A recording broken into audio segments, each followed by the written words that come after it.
से आपका स्वागत है मुर्दहिया के इस आत्मकथा में।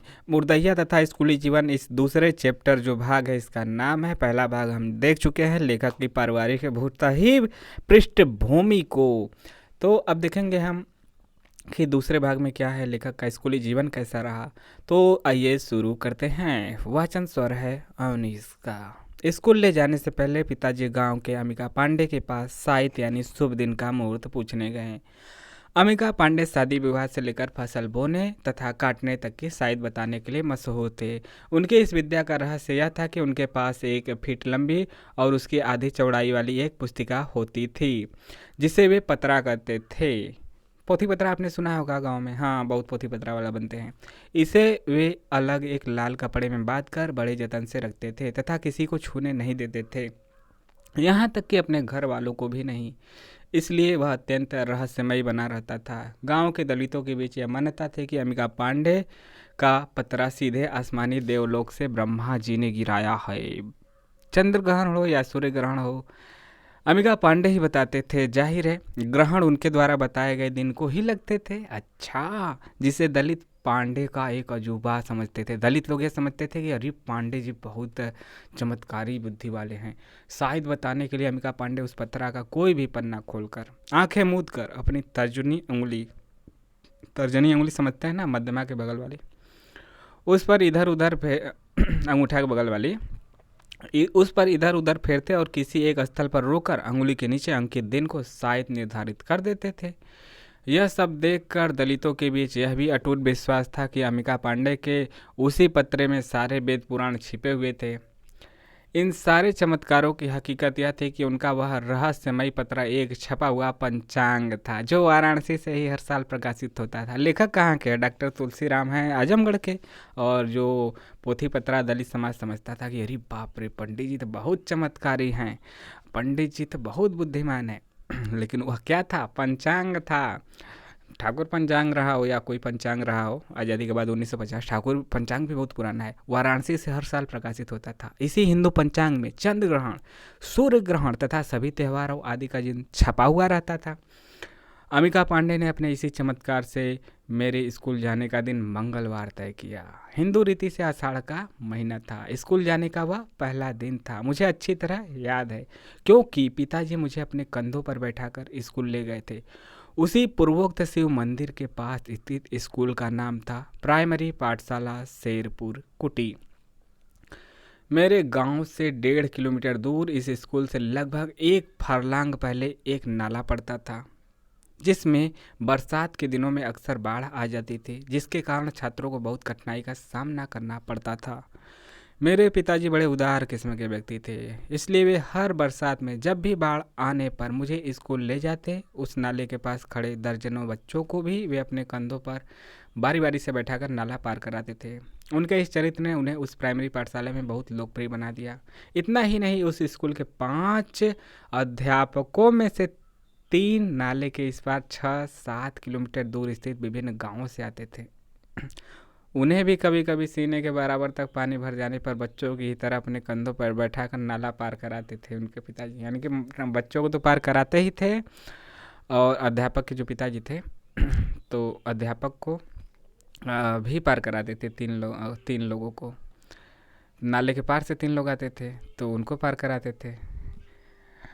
विशेष रूप से शाम के समय बाढ़ आने पर अनेक बच्चे और उनके तीनों अध्यापक नाले के पार इंतजार करते रहते थे, यह सोचकर कि मेरे पिताजी अवश्य आएंगे। और ऐसा ही होता था। बहुत से छात्र स्कूल से करीब 1.5 किलोमीटर दूर उस नाले पर बने एक पुल से दूर दूर स्थित गांव में चले जाते थे। इस प्रक्रिया में जब मैं पहले दिन स्कूल पहुंचा तो नाम लिखते समय अध्यापक मुंशी राम सूरत लाल ने पिताजी से पूछा, यह कब पैदा हुआ था? तो जवाब मिला, 4-5 साल पहले बरसात में। पहले तो ऐसा ही होता था, कुछ पता नहीं था। तो 4-5 साल बरसात में। मुंशी जी ने तुरंत बरसात का मतलब 1 जुलाई 1949 समझा, और यही दिन हमेशा के लिए मेरे जन्म से जुड़ गया।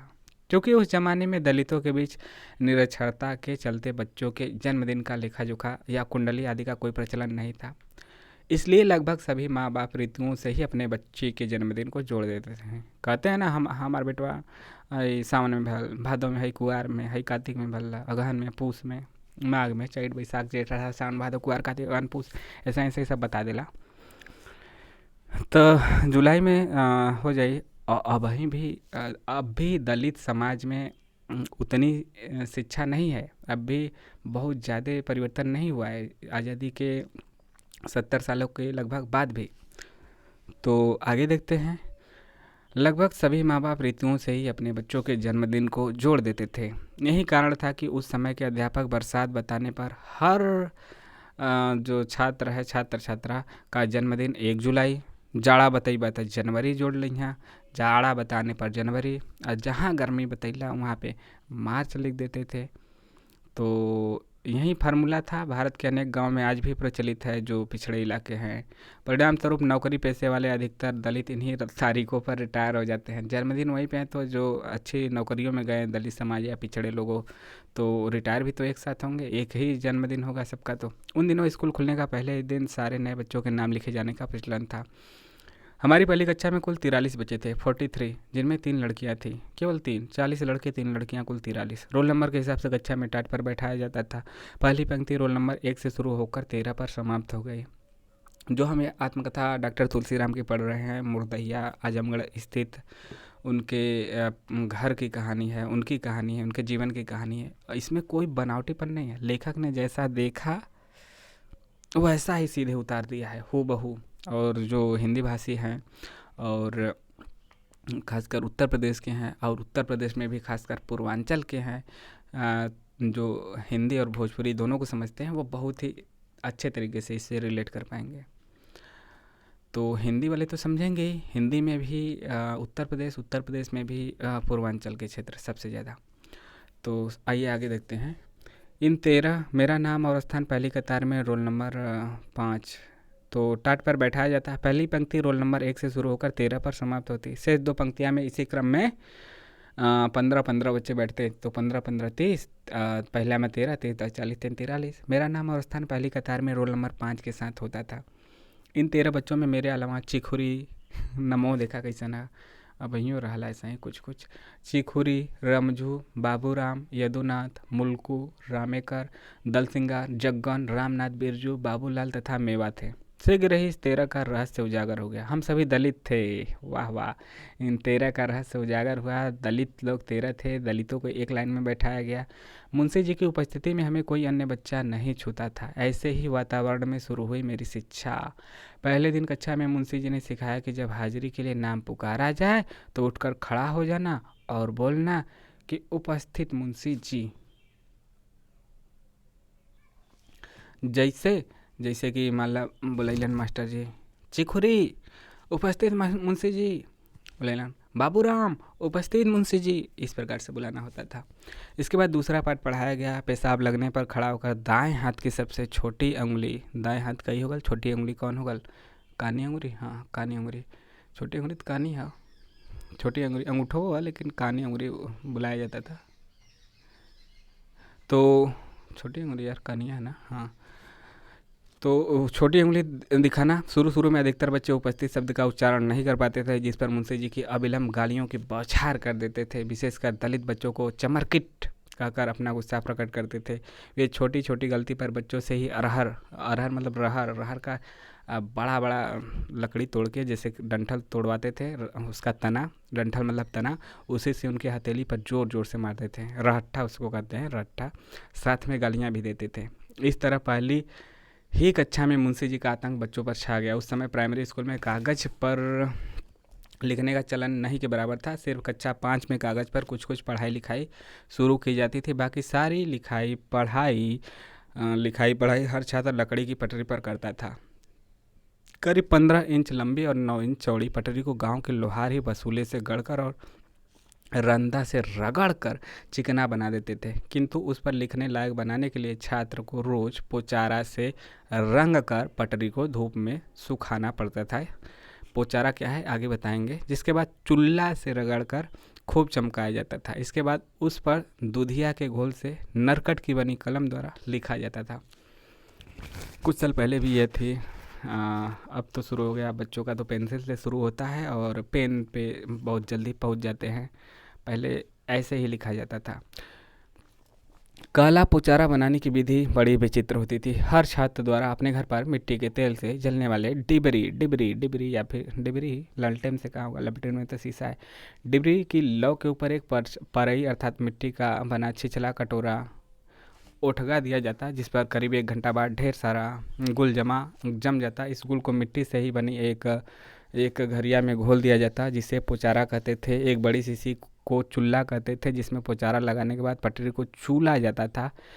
गिनती सीखने के लिए हर छात्र को अपने घर से पटसन के सूखे सफ़ेद डंठल को 1-1 फीट लंबा तोड़कर उसे लाल सनई, मतलब पटसन मतलब सनई जौनी में से निकला ला रेसवा, जौनी में खट बनेला खटियावा, तो वह वाला 1-1 फीट लंबा तोड़कर उसे लाल, पीला, हरा और नीले रंग में अलग अलग रंग से स्कूल में ले जाना पड़ता था। इन डंठलों को लग्गा या फिर संठा कहा जाता था। लेखन पठन सामग्री के रूप में पहली कक्षा में मेरे पास यही सामान, यानी कि एक लकड़ी की पटरी, एक घर या दूधिये का घोल, एक मतलब एक शीशी में, और एक नरकट का कलम, एक भरुकी पोचारा मतलब वहीं उसको कपड़ा का इसे रंग दे अथवा तमा चमचमाई तो लिखवा उज्जर, और एक चूल्हा और एक रंग बिरंगे लगे थे, किंतु कोई किताब नहीं थी।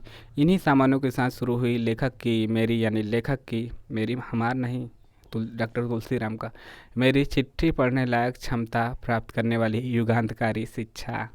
तो लेखक को क्यों पढ़ाया गया उनके घर के लिए? क्योंकि चिट्ठी पढ़ा, ताकि जो उनके घर के लोग बाहर कमाते थे ना दूर दूर, तो चिट्ठी भेजते थे ताकि जो चिट्ठी आए उसे लेखक पढ़ सके। कोई पढ़ा लिखा नहीं था, इसीलिए पढ़ाए कि बचवा पढ़ ले तो चिट्ठी उट्ठी पढ़ ले। दूसरे पे पहले निर्भर थे सवर्ण जातियों पर, ठाकुर पंडित पे, तो उनसे पढ़वाते थे। बाबूजी पढ़ जा, मतलब अनुनय विनय जाके करते थे, वो सब घर आते भी थे, गाली गलौज देते थे, पढ़ते थे बहुत बाद में। तो इसीलिए फिर लेखक को पढ़ने का मौका मिला। लेखक सबसे छोटा भी था अपने घर में। तो आगे चलते हैं, आगे आगे आगे पढ़ने। मुंशी जी श्यामपट पर अक्षर लिखते और सभी बच्चों को पटरी पर वैसा ही लिखने को कहते। शुरू शुरू में डर के मारे नरकट पकड़ते ही हाथ कांपने लगता था और लिखने के लिए हर कोशिश असफल हो जाती थी, और ऊपर से मुंशी जी की चमरकिट वाली गाली इतना भय पैदा कर देती कि अंतोगत्वा मैं स्कूल जाने के नाम पर रोने चिल्लाने लगता था। पिताजी मुझे ऐसे अवसरों पर और पीटते हुए स्कूल ले जाते और साथ में यह भी कहते जाते, स्कूले ना जइबा त चिट्ठिया के पढ़ी बचवा। किंतु मेरा मन पढ़ाई में बिल्कुल नहीं लगता, इसलिए कक्षा के अन्य बच्चों की अपेक्षा मैं काफ़ी देर से क ख ग घ अंग सीख पाया। वह भी साथ अंग, मतलब ये 5 नहीं, क से लेके गया तक, हम पूरा तो नहीं पढ़ेंगे ना, तो क से गया तक सीख पाया। कुछ लोग सोचेंगे बस अच्छा 5 अक्षर सीख पेलन। वह भी साथ पढ़ने वाले एक छात्र संकटा सिंह की सहायता से। संकटा सिंह मेरे गांव के एक पूरब में करीब 3 किमी दूर स्थित बारी गांव के एक बड़े छत्री जमींदार के बेटे थे। उनकी उम्र भी मेरे ही करीब 5-7 साल की थी, किंतु वे बहुत ही समझदार और दयालु स्वभाव के थे। वे बहुत जल्दी लिखना सीख गए। उस समय स्कूलों में छुआछूत का प्रचलन बहुत ज़्यादा था और सवर्ण छात्र प्रायः, सवर्ण मतलब कि यही ऊंचे जाति के लोग, सवर्ण छात्र प्रायः दलित छात्रों से नहीं मिलते जुलते थे, किंतु संकटा सिंह अपवाद थे। वे हमेशा मुझसे घुल मिलकर रहते थे। अपवाद का मतलब कि वह दलितों के साथ भी मिलजुल के रहते थे, लेखक के साथ भी। उन्होंने ही मुझे एक तरह से मजबूर करके लिखना सिखाया था। मेरे लिए कक्षा में एक संकटा सिंह मुंशी जी से कहीं ज़्यादा सफल शिक्षक सिद्ध हुए। ये बड़े अधिकार के साथ मुझसे बार बार लिखवाने की कसरत कराते। पटरी पर लिखते लिखते जब दूधिया का घोल समाप्त होने लगता तो हम उसमें थोड़ा पानी मिला देते, जिससे वह पतली हो जाती, इसलिए अक्षर साफ नहीं बन पाते। संकटा सिंह ने इस पतली दूधिया को गाढ़ा बनाने के लिए कविता शैली में एक मंत्र सिखाया, जिसे वे मेरे साथ गाते थे। यह मंत्र था, ताले का पानी पताले जो, शेर भर दूधिया मोरे में आ जाओ। ताले का पानी पताले जो, शेर भर दूधिया मोरे में आ जाओ। संकटा सिंह के सिखाने के अनुसार हम इस तथाकथित मंत्र को गाते हुए अपने हाथ को दूसरे बच्चों के पास वाली दूधिया की घड़िया की तरफ फैलाकर हवा में ही अंजुली बनाकर अपनी घड़िया की तरफ वापस लाते। यह प्रक्रिया बार बार दोहराई जाती और बार बार विश्वास हो जाता कि अपनी दूधिया गाढ़ी हो चुकी होगी। समझ रहे हो? दूसरे बच्चे के पास ले जाते और उसका दूधिया में से अंगुली से अपने में डाल लेते, अपने डिबिया में, और गाढ़ा हो जाता। यह मंत्र शीघ्र ही सभी बच्चे सीख गए। कभी कभी कुछ बच्चे आपस में इस बात पर खूब झगड़ जाते कि उनकी दूधिया मंत्र द्वारा दूसरे ने चुरा ली। और बीच बीच में कुछ बच्चे मंत्र द्वारा दूधिया चोरी की शिकायत मुंशी जी से भी कर देते। फिर मुंशी जी का वहीं गालियों वाला स्वभाव तुरंत विस्फोटित हो जाता। चाहे जो भी हो, दूधिया गाढ़े करने का यह मंत्र बच्चों के लिए एक अत्यंत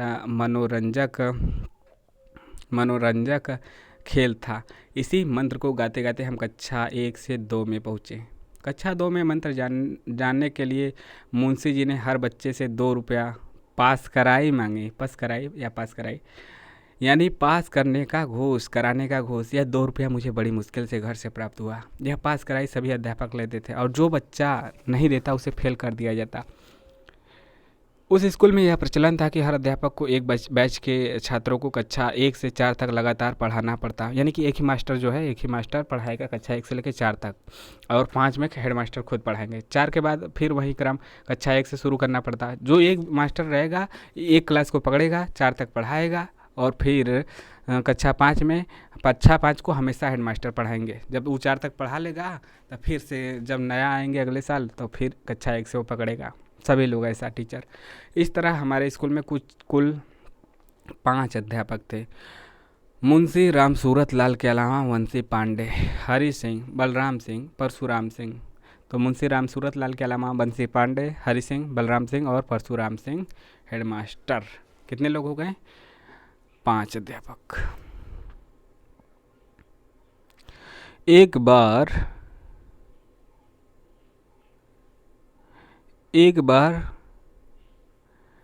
3 में घर वालों ने 2 रुपया पास कराई देने से मना कर दिया। परिणाम स्वरूप मुंशी जी ने मुझे फेल कर दिया। यह खबर बाबू साहब बलराम सिंह को जब मालूम हुई तो उन्होंने मुंशी जी को बहुत डांटा। इसका एकमात्र कारण यह था कि मैं कक्षा 3 में पहुँचते पहुँचते उस स्कूल का सबसे तेज विद्यार्थी बन चुका था। विशेष रूप से गणित में मुझे बहुत रुचि थी। स्कूल में हर साल 15 अगस्त और 26 जनवरी के दिन अनेक खेलकूद में एक खेल गणित दौड़ भी की जाती। इसमें भाग लेने वाले विद्यार्थी कक्षा 2 से 5 तक के होते थे, यानी 2, 3, 4 और 5, कक्षा 1 को छोड़कर सभी। इसके लिए बच्चों को लगभग 100 गज की दूरी पर खड़ा करके गणित का एक टेढ़ा सवाल पूछा जाता और जो बच्चा सवाल का उत्तर उस दूरी को तय कर सबसे पहले दौड़ कर देता उसे प्रथम पुरस्कार मिलता। इस प्रश्न का उत्तर हमेशा बिना किसी लेखन सामग्री का सहारा लिए सिर्फ जबानी देना पड़ता, यानी कि मेंटल, यानी कि मौखिक। मैं गणित दौड़ में हमेशा प्रथम आता था, जिसके कारण स्कूल के सारे अध्यापक मुझसे बहुत प्रसन्न रहते थे। यही कारण था कि मुझे कभी कक्षा 3 में फेल करने पर बाबू साहब बलराम सिंह के डांटने पर मुंशी जी 1 महीना बाद पुनः पास करके कक्षा 4 में ले गए। किंतु हफ्ता 10 दिन पर घूम फिर कर मुंशी जी 2 रुपया पास कराए न पाने की शिकायत जरूर दोहराया करते कि ना दिलेस सरवा 2 रुपया, ना दिलेस यही कहा करते थे। हकीकत यह थी कि उन दिनों मेरी जैसी परिस्थितियों वाले बच्चों के लिए 2 रुपया जुटाना एक बड़ा संघर्ष था। मेरे घर वाले बड़ी नफरत के साथ कहते थे, यदि पैसा ही देकर पास होना है तो इसे पढ़ाने से क्या फ़ायदा। वे समझते थे मैं पढ़ने में कमज़ोर हूँ, इसलिए इम्तिहान में फेल हो जाता हूँगा, जिसके कारण पास कराई देना पड़ता है। वे यह मानने के लिए तैयार नहीं थे कि यह पास कराई एक प्रकार का घूस था जो हर किसी को देना पड़ता था, जिसका अच्छा या खराब पढ़ाई लिखाई से कुछ लेना देना नहीं था। यद्यपि इन दोनों भी सरकार ने दलितों की फीस माफ़ कर दी थी, फिर भी हर महीने 2 पैसा हमें चुकाना पड़ता था। अन्य सभी सवर्ण छात्रों की फीस प्रतिमाह 54 थी।